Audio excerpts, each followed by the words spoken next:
नमस्कार, जनभावना टाइम्स में आपका स्वागत है। मैं हूं गार्गी।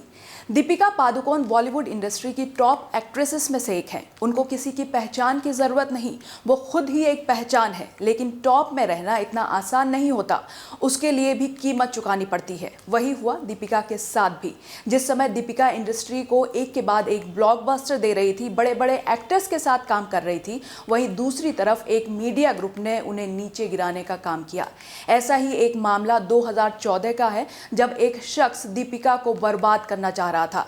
उस वक्त भी पूरी इंडस्ट्री उनके साथ खड़ी थी, पर आज वो शख्स बर्बाद है। आपको बता दें कि ये पूरा मामला तब शुरू हुआ था जब दीपिका रामलीला, ये जवानी है दीवानी और शाहरुख खान के साथ कई सारे प्रोजेक्ट्स में काम कर रही थी।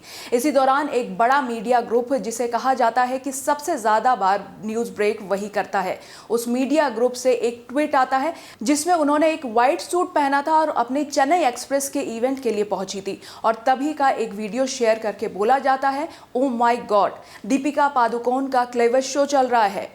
इन शॉर्ट, इस मीडिया ने टारगेट किया दीपिका को कि जहां भी जाती है क्लेवज ही दिखाती है। इस ट्वीट पर नजर पड़ी दीपिका की भी, क्योंकि वो एक बड़ा मीडिया हाउस था जो कुछ भी रिपोर्ट करते थे, बहुत सारे लोग देखते थे। ऐसे में दीपिका ने भी तुरंत रिएक्ट किया और कहा, हाँ मैं एक औरत हूँ, क्लेवज के साथ ब्रेस्ट भी है, तुम्हें क्या प्रॉब्लम है। साथ ही बोला, अगर किसी लेडी की इज्जत नहीं कर सकते तो एम्पावरमेंट की बात भी मत करो।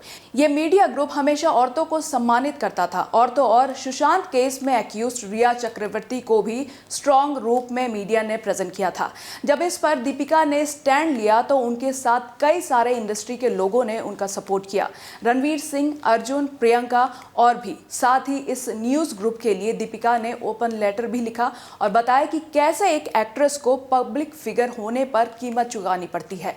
उन्होंने ये भी कहा कि ये मीडिया वाले हमारे कपड़ों के अंदर घुसते हैं, झांकते हैं, कुछ यहाँ से वहां हो जाए, सर्कल बनाकर दिखाते हैं। मेल के साथ तो ऐसा कुछ नहीं होता।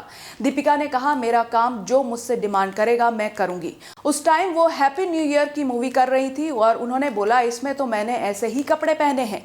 साथ ही ये भी बोला, जितनी चीप हेडलाइन कर सकते थे उससे कहीं ज्यादा तुमने चीप किया। उनके प्राइवेट पार्ट्स के अलावा काम के बारे में भी बात कर लिया करो। ये एक पूरा पोस्ट उन्होंने लिखा था। इसके बाद आम लोग भी उनके सपोर्ट में आ गए।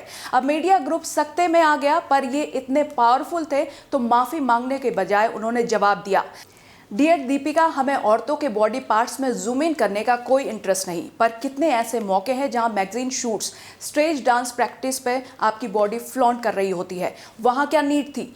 तुम बहुत ही हिपोक्रेट हो। अब तक सभी लोग और इंडस्ट्री दीपिका के साथ खड़े हो चुके थे। इसके बाद उस मीडिया ग्रुप ने अपनी सारी पोस्ट डिलीट कर दी थी। दीपिका ने उस ओपन लेटर में बात खत्म कर दी थी, लेकिन फिर एक रिपोर्टर ने स्मार्टनेस दिखाते हुए उस मुद्दे को फिर से आग लगा दी। जब दीपिका और अर्जुन फैनी मूवी के प्रमोशन में गए थे, वहां उस रिपोर्टर ने बोला, आपने क्लेवेज का इशू बेमतलब ही उछाला था, आप इग्नोर कर सकती थी। जहां दीपिका ने ये बात पहले ही खत्म कर दी थी, पर फिर दीपिका को आया गुस्सा और अर्जुन ने भी किया उनका सपोर्ट। दीपिका ने सारे वीडियोग्राफर्स को बोला, सब इन पर कैमरा करें, एक औरत होकर आप ऐसा बोल रही हैं।